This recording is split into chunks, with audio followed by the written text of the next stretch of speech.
Welcome to Focus Today. I'm your host, Perry Atkinson. Well, parents, young drivers, listen up. You're going to hear a pretty fascinating story today. Our special guest is Tyler Presnell, and he went through a, well, near fatal accident, and an incredible story that he has to share with us and about driving. And, well, I don't want to tell his story, but Tyler, nice to have you. Hey, good morning. Thank you so much. Where are you? Where are we Skyping you in from? Vancouver, Washington. All right. Well, nice to have you. Well, you have a message for a lot of people, but tell us your story. Well, when I was 14 years old, I was in a horrific automobile crash with some family and friends. A young 16-year-old driver who had just got his license. And my twin brother and little sister were in the car, and he tried showing off and lost control and left me with a lifelong battle. I've got a lot of injuries, and yeah, it's been a rough road. I'll say that. It's been a rough road. Okay. Now, most people would die with your injuries, and how badly injured were you? My legs were shattered. I've got a lot of metal that run up and down my legs. My internal organs were just mangled.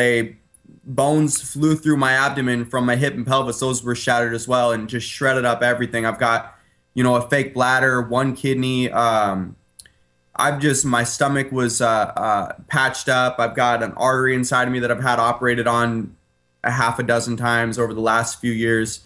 I've got everything in me was pretty much broken. Every bone, everything in me was pretty much broken. I had to lay in a bed for a long time while they fixed me up.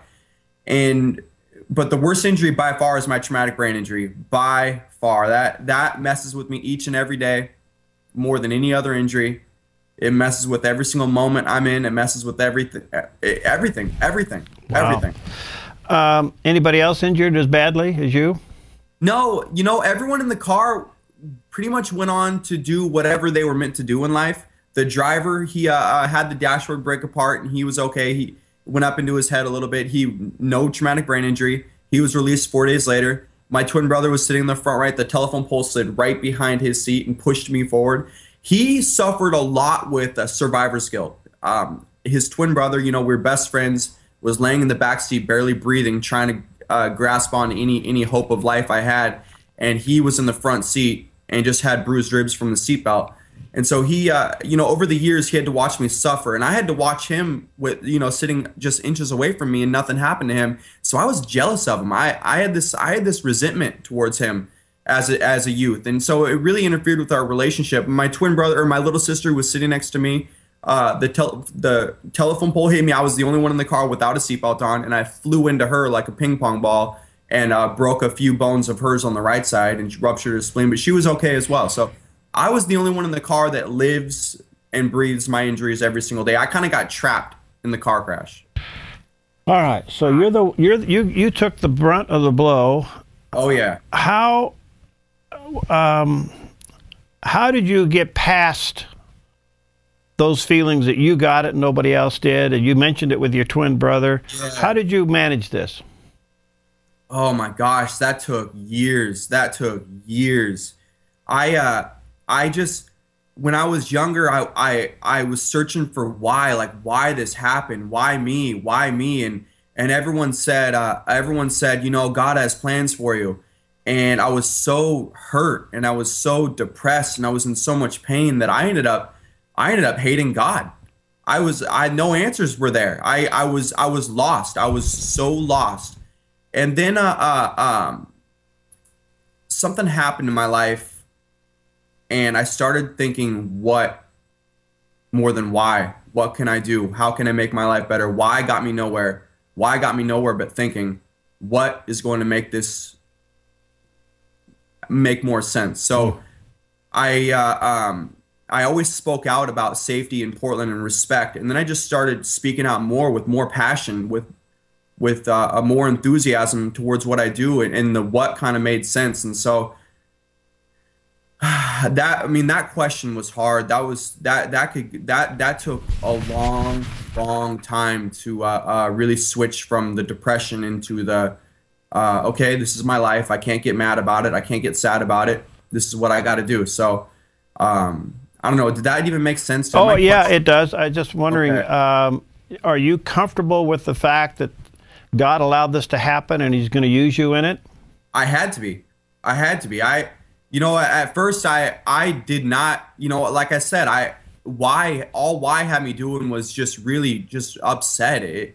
No answers were there. So then I started thinking what, and things started making more sense. And I started touching more lives, and I started going into hospital rooms and sitting with injured people, and I started becoming friends with them. And then I started thinking, you know what, God, this is pretty powerful. And I actually, in a weird, crazy twist, I thanked him because I wouldn't be doing what I do today if it wasn't. I don't know. Yeah. The crash molded me into a good person, and as crazy and as mixed up and as wrong as that sounds sometimes, No. it No, did. God doesn't waste anything. Obviously, he's using you. How's your relationship with your twin brother? Amazing, amazing. We're best friends. He looks out for me, and I look out for him. He works on embassies, so he's all over the place, and I can feel him, and he can feel me. We have a good close relationship. So what's your message? You've turned this around. You're inspiring a lot of people. You obviously are a motivational speaker now. What is your message to school-age people who are just beginning to drive? Respect. That's what it all comes down to. We want respect, and we walk through demanding it and say, you know, respect me, look at me, and then we drive through the streets like we have no respect for people. And so it's like a catch-22.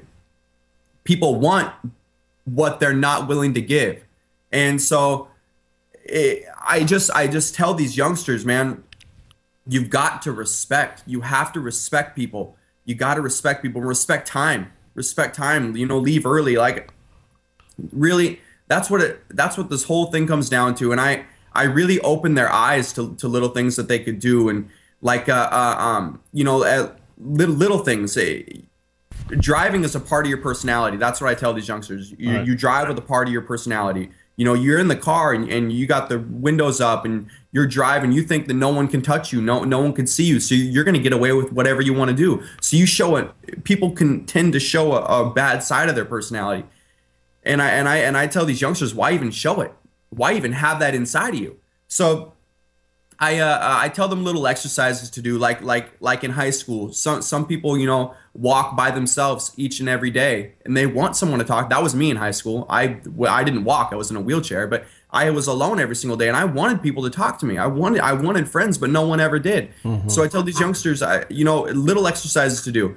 You got to go up to them. You got to go up and say hi. You can't care what people think about you. Do little things like that, and I promise you'll take that love on the road with you. Because, like I said, driving is a part of your personality. So if you do all these amazing, nice, wonderful things off the road, you'll take it on the road. Okay. Am I even making sense? Oh, yeah, you're making fine. Listen, before I run out of time, do you have a website? Yes, I do. Yes, I do. What is it? TylerPresnell.org. That's T as in Tyler, YLER, P as in Paul, RESNELL.org. TylerPresnell.org.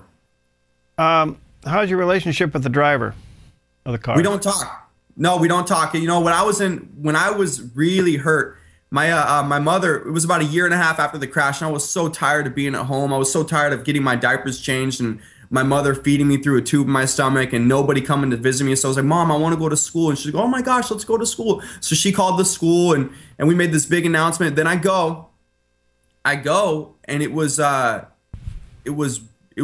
painful.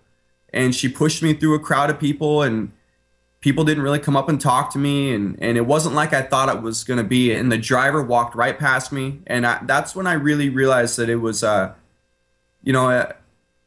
a youth, you don't really know the pain you cause to other people. Adults barely know it, and it's really hard to really hard to grasp onto that and really learn from it. So the driver and I, we never became friends. We never ever became friends. I remember years later, I was 24 years old, and I just had a surgery, and I had staples run up and down my stomach, and I saw him somewhere, and he saw me, and I showed him those, and he held me, and we cried together, and he gave me this little guardian angel token, and he said, here, and even if him and I never became friends or whatever, I put that that guardian angel in my wallet, and it's been there for years. It's been there for 5 years. I look at it every single day as so. Did you think you were going to die? Yeah. But I didn't think I was going to die in the car crash. I was in a coma for a long time. I was on life support. When I got out of a coma, I have a traumatic brain injury, and it took me years to really realize what had happened. I thought I was going to die years later. I was 24 years old, and an artery inside of my abdomen bursted open from the car crash. That complications, and that night I bled out, and I was fighting for my life on an operating table, and I thought I was going to die. In fact, I did die. Legacy Emmanuel in Salmon Creek, Dr. Stanley Myers saved my life that night. And that night I was really done fighting. I just was so done with the car crash. I was done fighting. I didn't want to deal with it anymore. And you accepted it and moved on. Yeah, I accepted it, and it literally happened in a split second. It was crazy. Let me just say to our viewers and listeners, TylerPresnell.org, you want to check it out and maybe get them to come and do an inspirational talk. Thank you, Tyler. Fascinating story, and best to you, my friend. Let's stay in touch. Thank you so much. AAA is willing to sponsor a couple schools down in Oregon if anybody wants me to come down there and speak. Okay, AAA. All right, that's a good thing to know. Thank you, friend. Thank you so much. I appreciate it. Have a wonderful day. All right, God bless. We'll be right back. Hi, I'm Polina, and I work at theDove TV. Did you know that when you support theDove TV, you have a profound impact, not only in our community, but around the world? It's your continued support that takes the inspiration and hope in the programs we produce and makes them available to the thousands of people who are watching these videos online every week. Help bring encouragement and hope to our valley and beyond by making a secure online donation today at our website, thedove.us.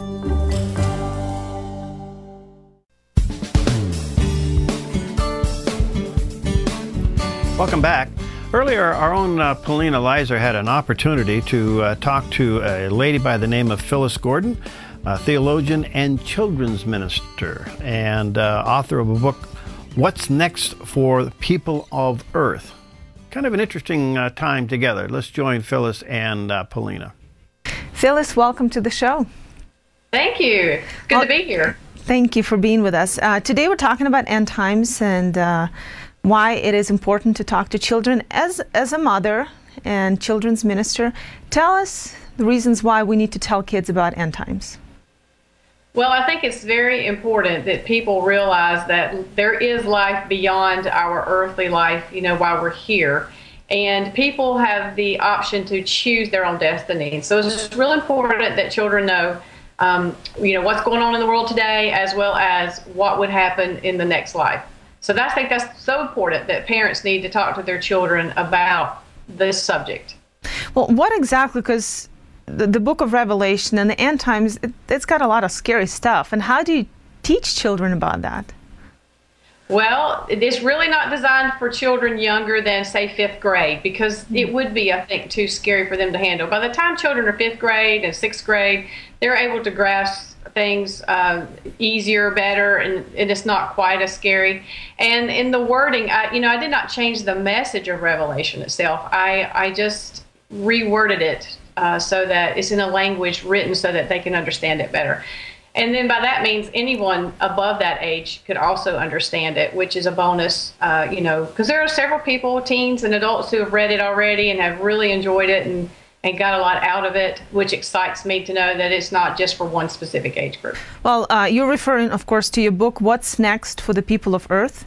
And this book should be available, I guess, everywhere where Christian books are sold. Phyllis Gordon is the author, and again, the name is What's Next for People on Earth.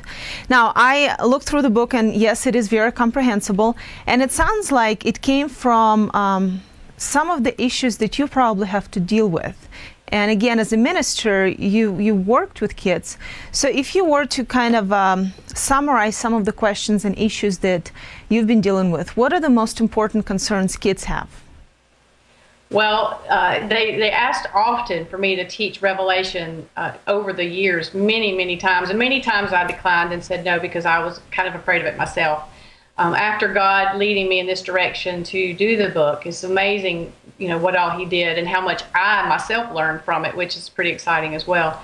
The children can learn many different things. They can learn the things that will happen on earth in the future. They can also learn in the second part of the book things about God, characteristics of Satan, how everything Satan does is a copy of God. You'll learn facts about heaven, about hell. There'll be a timeline there so that you can look at it and kind of see where we are. It's good for people to see literally, on a page where they can see where we're at in the scheme of time and the things that were going to happen before, that happened before and things that are going to happen later. There's signs of the end of time. And then at the back of the book, there is a way for people to accept Jesus in their life. It leads them that way. Again, it's their personal choice. They can choose to do that or not.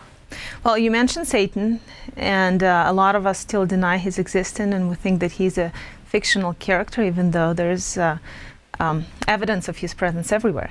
Now, how do you teach that to children? Say you have a 5th grade in front of you, and he says, "Who is Satan?" Who is Satan? I would tell him he is very real. That would be the very first thing I would do. And then I would give some of the characteristics of him. For instance, he cannot be in more than one place at a time. Like God can be everywhere, Satan can only be in one place at a time. And then in the book, I also list Bible verses to back up what I'm saying, so I'm not just making these things up as I say it. I would also list other characteristics of him, that he is a person who seeks to destroy. He is not here to bring peace. He is here to seek and to destroy. The Bible says that he prowls about like a roaring lion, seeking who he can devour. So he's also selfish. He's very prideful. He only really is mainly thinking about himself. He knows that he will not be able to go back to heaven, so I think he realizes what a great place it was. He was kind of angry that he is never going to be on the same level as God. I would explain that. Because he does try to be like God. He wants to be more powerful than God. I think he's jealous of God. So these are many different characteristics that I would explain to a child, which I think they can understand, 5th grade and up. And what's the best way to deal with Satan when you feel his attacks on you? The best way to deal is to pray. If you pray in Jesus' name, Satan has no power. I mean, he totally loses his power. So, many times in the Bible where there were people being attacked and they would pray in Jesus' name. And then I've also heard stories of pastors and, other people who, when they feel like they were being attacked, they would pray in Jesus' name and Satan would, decease. He has to quit. Does that mean life is always going to be easy and he's never going to attack again? No, he can continue to try to do things, to stop us from being about reaching other people for Jesus. And he will do his best to do that. So we just have to put on our armor. When by that, you need to pray, you need to read your Bible, good counsel from godly biblical people, your mom, your dad, your Sunday school teachers, any counsel, any talking that you can do with them to find, to help you to deflect any of those arrows that Satan will throw at you. Well, another thing that Revelation talks about is the authority of God. In Revelation 19, Jesus is the king. And I think in our culture, it's the me culture, society, where it's all about me. It may be hard for some kids to grasp that idea that there is somebody greater than themselves, than their parents, than their principal. How do you explain that part, the obedience to Christ? Yes, it is very true in today's society that people are very self-oriented. And I believe that that is one of the signs towards the end of the time. The Bible doesn't specifically say that, but I believe that when people become more concerned about themselves than about others, the love is growing cold. That is a definite sign of the end of the times there, and a definite sign that people are more self-centered. So how to get children to be less focused on themselves is to, again, if they do some work to be involved in like mission work, go and see and help, go feed the people at a soup kitchen, or go to a local, like in our area, we have a Christian ministry thing that people can go to and serve. And they actually, people donate clothing and, food, all of these kinds of different things. And people will come in and actually purchase items at a very, very cheap, very inexpensive rate. And that way they can see other people and see that they are nowhere near as blessed as they are themselves. And when they're serving other people and you're helping other people, you take the focus off yourself. Well, we see a lot of stories, hear a lot of stories, and do interviews here about mission trips and kids going out to help organizing different events in Christ's name. And yet when we look at statistics, teenagers, they're leaving church. And there's something missing. Have you ever figured out what it is? Where do we lose them from the time they're young to when they leave our houses? Yeah, you're right. They are wanting to leave the church and not come back. I think, again, they're bombarded with media every day. It's, phones. They have access to internet, television, print ads, movies, music. Everything kind of it's a draw away from Jesus. And they come into church and they think it's boring, mundane. So a lot of people will try to amp it up with music, have like concerts, which there's absolutely nothing wrong with that, because that is a draw for many people to get them to come in. Do I have the perfect solution to get teens back into church, other than every Christian on the face of the earth getting on their knees and praying to the Lord for revival among the teenagers and the youth of this world? That's the most powerful tool that we have, is prayer. So if we unite and do that, that might be something that could turn, but it would require many, many people praying.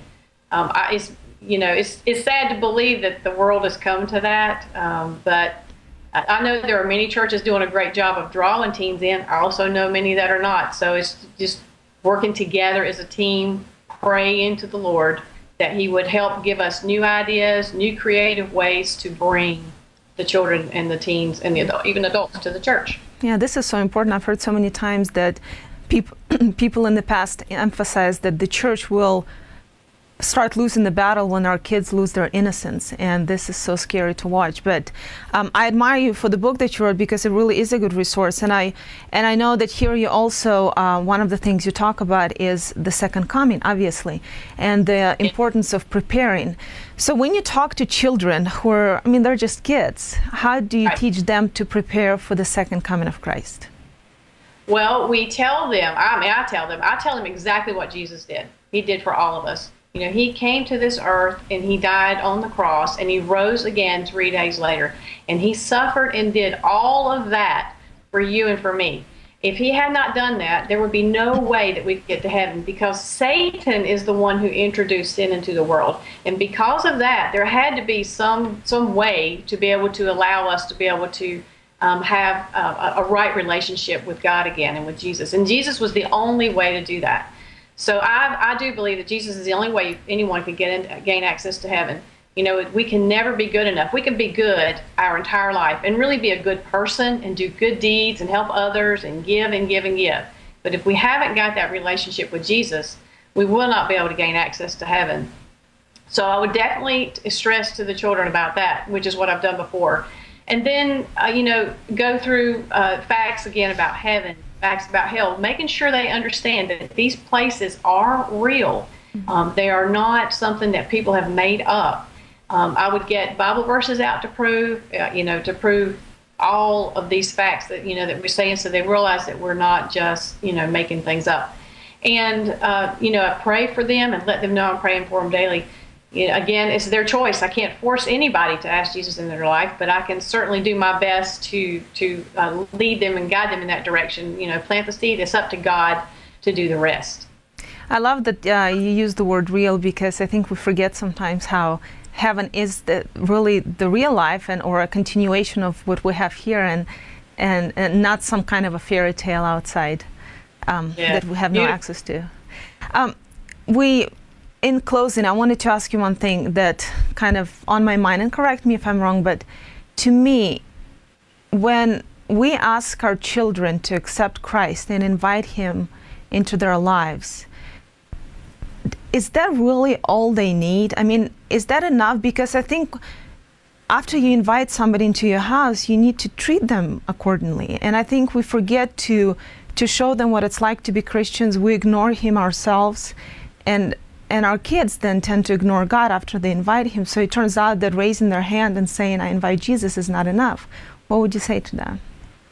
Well, first of all, as parents, we got to be the correct role model for the kids. We can't expect children to do things if we're not doing it ourselves. So we have to be on our A game as well.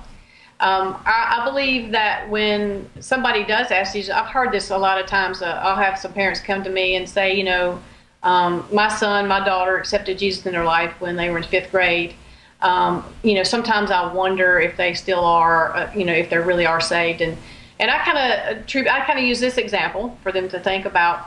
An individual goes to college, they get a degree, and they go out into the workforce. They go through interviews, and they have enough skill, enough intelligence to gain the position, the job with the company. Over the course of several years, let's say 10 years, for example, they have really grown in that job. Their knowledge has totally increased because they have been learning on the job the whole time. So I can relate that back to this and saying, yes, they knew enough at that point to, quote, get the job, to ask Jesus into their life. And then they have grown during the course of the year. Now, if, everybody can stray. So anybody can ask Jesus into their life and then go through a time in their life when they are straying from the Lord. They could be the prodigal son. They could go off. I still believe that if they truly ask Jesus in their life at the beginning, they are still saved. And then in that instance, I would be praying every day that God would use people, put people in their path to help lead them back and to pray, and then continue to be always, as a parent, always praying, which is what it's a daily thing to pray for my children every day. It sure is. Thank you so much, Phyllis. Again, Phyllis Gordon, author of What's Next for People on Earth, off Earth. Sorry. Thank you for being with us, Phyllis. Thank you. I enjoyed it today. Well, fascinating story. Coming up next, do you know someone that's dealing with cancer? What's the best way that you can support them? Well, we're going to talk about that next here on Focus Today.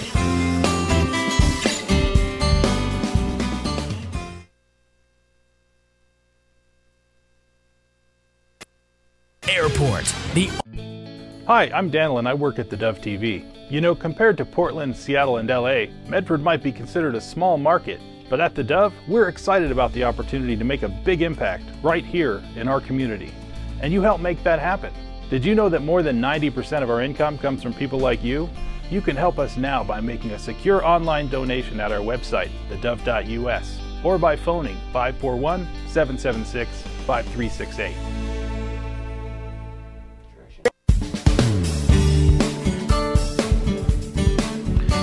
Well, as you know, we got a election cycle going on, and coming up May 20th is the primary in the state of Oregon. And there are several running for the Republican nomination for governor. And earlier we had the chance to talk to one of the other candidates. Gordon Challstrom's with us today, and he is a gubernatorial candidate running for the Republican nomination. Joining me now as we talk to Gordon about his candidacy. Today we're delighted to have with us Gordon Challstrom. He's one of the candidates for governor for the state of Oregon, and he is a Medford businessman, and he is here today to talk to us about, well, his business, his experience, and most of all, why he's decided to jump in and go for it and to become the next governor of the state of Oregon. Gordon, nice to have you with us, my friend. Good morning. Good to see you. Well, a little bit of your background. You were in the concrete business for how many years? 20 years. 20 years. Yes, sir. I graduated college in 1993 in May and opened up CW Concrete in October of that year here in Medford, Oregon. Wow. And then you went at it and grew that business. And at one time, how many employees? I had over 40 employees doing over $7 million a year in sales. You're one of the few candidates I've ever interviewed that knows what it is to make a payroll. Sign the front side of a check. Yeah. Yes, sir. And to go through that struggle and making that quarterly deposit every other week. Yes. That says a lot.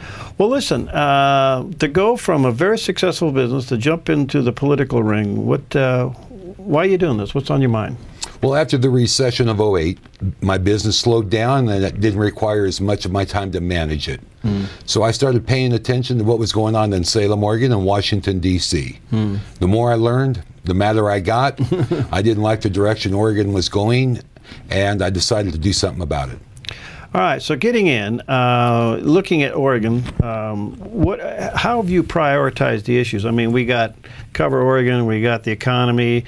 Is the state friendly to businesses? How do you prioritize these? Jobs has got to be the #1 issue. And the reason we don't have jobs is taxes are too high, regulations are too many, and we need to reduce both so that we can create environments that bring entrepreneurs to want to start businesses and want businesses to come to Oregon and open up shop. We don't seem to be attracting new business, and yet a lot of people love our way of life here. Everybody would like to come do business in Oregon, but we don't seem to be attracting businesses. Is it primarily because of regulations and taxes? Yeah, we have the second highest corporate taxes in the nation. I mean, you may as well put a fence around Oregon that says keep out, and we need to eliminate that. And as a businessman, corporations don't pay taxes. Those fees get added to the cost of services. We can reduce that or eliminate that. All right. What about this Cover Oregon mess that we're in? You know, there's, I believe the government has no right to come between you and your doctor. You know, currently there's 2 medical procedures that aren't covered by insurance. They are LASIK surgery, which has been cut in half over the past 10 years, and plastic surgery. And those prices have all been decreasing. It's only when government gets involved that you see the prices and the quality of care, prices going up, quality of care declining. We need to get government out of the way and let the free market solve these problems. All right. It is the law of the land, though, and as governor, you would have something to say about what's happening with Cover Oregon, because Cover Oregon is as big as mess as Obamacare, but there is a law here that has to be implemented. How would you go about that? Well, I believe we can get the people of Oregon. I mean, they don't want the government involved in their medical decisions. We can get the people of Oregon to put pressure on the legislature, and we can get Cover Oregon removed. We can't do anything about Obamacare or the Affordable Care Act, but we can eliminate Cover Oregon. And I believe the majority of Oregonians would be for that. All right. Let's talk about property rights. There's always some issues going on with the state and individual property rights. There's a lot of sub-questions here, but your overall thought about personal property rights? When it comes to property rights, I believe we live in a fascist state. I mean, I own the property, but I have to get permission to do anything on it. That's ridiculous, you know. I mean, I believe in our property rights. I should be able to do what I want, providing I do not harm my neighbor. That's where I draw the line there. But that's part of the reason why housing is so expensive in the state, and that's part of the reason why businesses and companies aren't coming here. The regulations are way too tight, and we need to reduce and eliminate them. Do you think, would you be for, I should say, a property tax freeze on those after the age of 65? Or elimination. I don't want to see anybody get forced out of their home because of their inability to pay their property taxes. You know, at 65, you've paid your fair share through this life. I think you should even, you know, not have to pay property taxes. All right. GMOs, big thing, especially down here in Southern Oregon. Yes. It's quite the controversy, and it looks like it's going to spread statewide. What's your thinking on it? There again, you know, our Constitution says we're entitled to life, liberty, and prosperity, provided you do no harm. What I'm understanding is that, you know, the GMOs planted on this field, the bees transplant that pollen over to this field. Well, they're doing harm to their neighbor. If they can't control it and confine it, then they should be liable for the issues that it raises. Basically, I think Mother Nature did the best job ever, and I don't think we need to be modifying our food. Okay, and that seems to be a growing concern, and it's to whether or not even GMOs are now even being accepted as exports in some areas. Apparently some countries, I heard, are not taking our exports. Okay, so they're turning it down. All right, there's been a lot, as you know, Gordon, with the whole issue of these O&C lands and some of these outside counties and how it's impacted some of the county operation budget. In some cases, they're right on the edge of bankruptcy. What would you do as governor to have the feds reconsider getting in and harvesting some of that timber? Well, we have total dysfunction in Washington, D.C. I believe the governor needs to provide the leadership and take control of these lands. I'm going to tell you this, the day after I'm sworn in, I'm going to be taking my chainsaws over to Josephine County. I've already talking with Sheriff Gil Gilbertson, and I said, I'm going to be going up there and cutting on federal forests. Sometimes it's better to ask for forgiveness than permission. We have got to get that land back in. There's a gentleman, a representative from Utah, and he has a website called the American Lands Council, and he has a roadmap for retaking these federal lands from the government and putting them back into state control, and let the counties manage it. Where does proper conservation come into this? Because I understand cleaning up the forest floor, I understand some select harvesting should go on, but at the same time, we should be good stewards of all of this. How do you process that? You know, the ONC Act mandates a sustainable harvest. We have over 75 billion boar feet of timber in the ONC counties. We can harvest 1.2 billion board feet and still have it growing larger every year than what we had the year before. We need to focus on funding the county's services, schools, police, protective services, and we can do it in a way that we still have clean air, clean water. If we don't manage those forests, you're going to see cities that get burned. Right now, we have a healthy forest is 140 to 160 trees an acre. We have forests out there that have 600 to 700 trees an acre. If that catches fire, you won't stop it, and it'll burn right down to the I-5 corridor. All right, let's go over to education. Big issue in the state of Oregon. It's the #1 budget grabber. As you know, there's been proposals in the past that you fund K through 12 in the first 81 days of a session, or the legislators don't get paid. In other words, if it is the big thing, let's get it funded and out of the way so we can concentrate on the rest of the budget. But it's always held to the end of the legislative session as a bargaining chip to raise taxes and other things. In the meantime, we've had schools now go on strike, want more money, unions and the teachers versus the school districts, and you know the battle. What's your thoughts there? I don't think there's a lack of funding in our education. I think there's a lack of leadership. I believe that the Oregon Department of Education is more concerned about the mascot's name than they are the quality of the product they're putting out. As governor, I would eliminate the Oregon Department of Education. It's taking a lot of gravy off the top of the funding. Let that money come back to the 197 school districts in this state. We can add more teachers, reduce class size, let the local districts control their curriculum, control their teacher tenure, and control the number of school days that they need to go. Oregon's way undereducating their children as far as the number of school days. In the rest of the country or rest of the world, it's over 220 school days a year. We're 190. You know, we've got to get it back up. We've got to hold higher standards. All right, before I run out of time, let me just run through a couple things. Where are you with the Second Amendment? I'm a lifetime member of the NRA. All right, where are you with the issue of abortion? I am pro-life. Okay. Where are you with the issue of same-sex marriages? I believe marriage is between a man and a woman. Okay. Where are you with possibly cutting the size of government?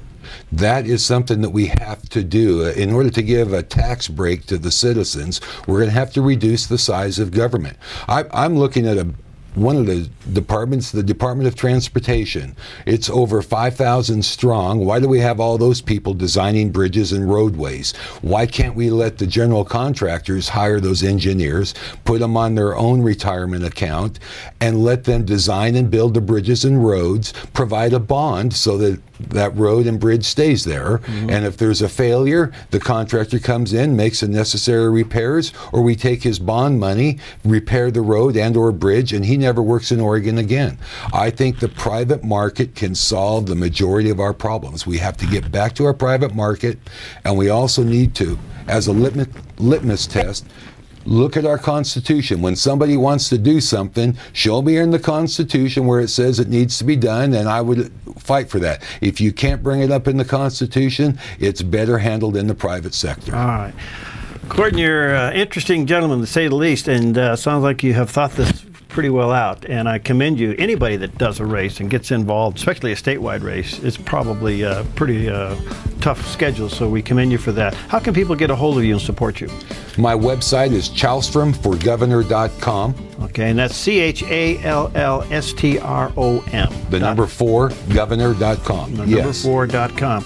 Well, best to you, and look forward to talking to you again. And you got, I'm sure, fast days between now and May 20th, right? Yes, sir. I'm on the road quite a bit. Best to you. Thank you. Okay. All right, coming up next, just how can you write positive emails to somebody that's dealing with cancer? I think you'll find our guest to be pretty fascinating. Hi, I'm Paula, and I work at theDove TV. Every day we get letters and emails from people who've been encouraged, blessed, and challenged by the programs on theDove TV. But we couldn't do it without you. Did you know that more than 90% of our income comes from people like you?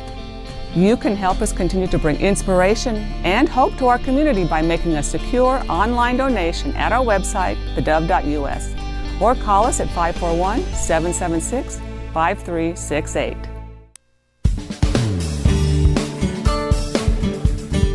Well, I don't know of any of us that haven't been touched with the whole issue of cancer, whether with a friend or a relative. Our guest now is Rob Huthnance. He's author of a book entitled It's Not Chemo, It's Therapy. And from his family's struggle in fighting cancer comes a very interesting story. Rob, nice to have you with us on the phone today. Sorry for the short time, but I do want to get the essence of your book because your own story is pretty fascinating. Lead us through it. Well, thank you very much. I appreciate you having me on this morning. A couple of years ago, my wife was diagnosed with ovarian cancer, and at that time I sent out an email to a couple hundred family and friends just alerting them of the situation. And a couple of weeks afterwards, after she had surgery and after the diagnosis was given to us, and the treatment schedule was put forward, and that she was going to have weekly chemotherapy treatments for the next several months, I committed to everyone in our circle of friends to send out an update every Friday as to what was going on. During that time, the updates went from a medical update into this is how we are seeing life, this is how the struggles that we were going through, these are the positives, these are the negatives, and through that time, my wife's attitude towards cancer and getting better was extremely positive, and that was really a reflection of what everyone in the community was doing for us. And so through these weekly emails, I shared our story and our view on life and how having a positive attitude can really make a difference in your treatment. You know, so many of we have been touched by this, and we are experienced by it. What was it about those emails? I mean, how transparent were they, and how your wife gained that kind of strength and encouragement? Well, the emails gained transparency as we moved along through her chemotherapy treatments, in that I became more comfortable in sharing our story. The community was extremely welcoming and frankly demanding of the emails and the updates, and people were sitting by their computers on Friday just waiting and waiting for the email to come out to see what in the world I was going to say this week. And through that, all of the encouragement that we received, I was encouraged to incorporate all these updates into a book. And in the book, I go through and really offer a lot more insight. It's extremely raw, but this is what was really happening to us. This is how our community was supporting us. These were the things we were focusing on, from having a good attitude to making sure that we were able to get through and have a positive outcome. All right. Now, you say the title is not chemo, it's therapy. How much of this helping your wife's attitude was significant in her recovery? It was very significant. You know, I mean, you're very scared, obviously, of what's in front of you. There's so many unknowns. And at a couple of weeks into it, we realized that, you know, chemotherapy is such a scary proposition. It sounds like poison. And we were able to really rally around the fact that it's not chemo. Let's go the other way with it. It's therapy. The whole reason that you're taking these drugs is to get better. It's not that the drugs are going to make you sick. It's that at the end, the drugs will actually make you better. And so being able to spin the word from chemo to therapy was a huge part in our overall outlook as she was facing her cancer treatments, and really was the foundation for us having a positive attitude and waking up each morning and said, okay, today's going to be a good day, and let's take this on so that we'll have many more years of happiness to come. Did you have to weed some out? Because so often when you start dealing with medical issues, the first thing people do is talk about their own, and therefore the person they're trying to encourage gets lost. It happened quite often, frankly, and at first we were very discouraged because, as soon as you're having a conversation with someone and it was, oh my gosh, well, so and so had cancer, or my aunt had this exact disease, and she actually died a couple of years later, and you're just going, surely there has to be a better way of talking to people, and by the end, we really got to the point where we could laugh about it. But yes, those upfront stories were quite discouraging. Something that we had to get past and get through, and we were able to turn it into laughter. So often people will say, "We're praying for you." How did that register? It registered a lot, and frankly, we felt all the prayers from so many people that we came in contact, and the power of prayer was frankly very fascinating. In that there would be people in a social situation that we may not have met that would just come put their hands on her and say a quick prayer for her, and while that wasn't an everyday occurrence, it happened enough for us to really take notice on, and throughout this whole time, the power of prayer was just phenomenal. Not only for amongst our family, but throughout the entire community. You're saying something else there, Rob, and that is the power of touch. We certainly felt that a lot too. Yes, anytime someone put their hands, on Charlotte in prayer, or on any of us, whether it was just from a hug to physically praying with their hands on our shoulders, it really meant a lot, and it really promoted the connection between us.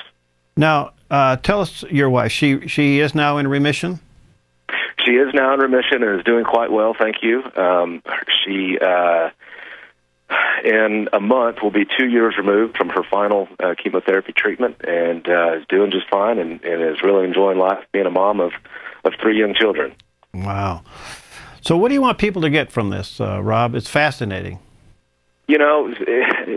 Quite frankly, we wrote the book so that in an effort to help others. We knew that if we could get through it, then everybody else out there can as well.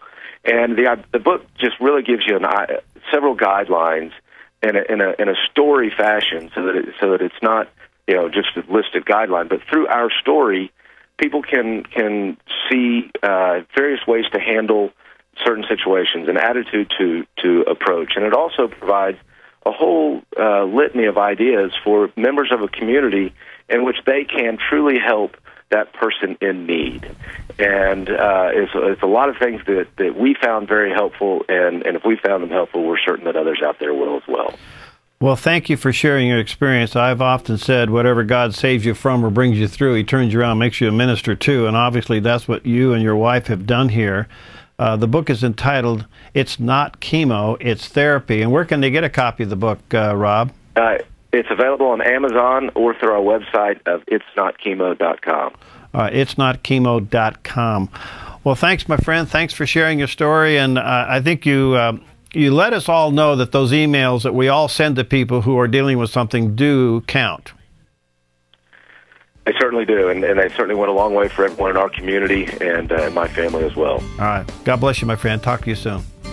Rob Huthnance with us. Again, the book is entitled, It's Not Chemo, It's Therapy. And I think what you might want to get from this book, and get a copy of it and read it, if you're ministering to someone who's dealing with cancer, these emails that he shares in there, I think will give you a good idea of maybe some right things to say and how to say them and how to express yourself. So you may want to get a copy of it. It's Not Chemo, It's Therapy. All right, we'll see you next time on Focus Today.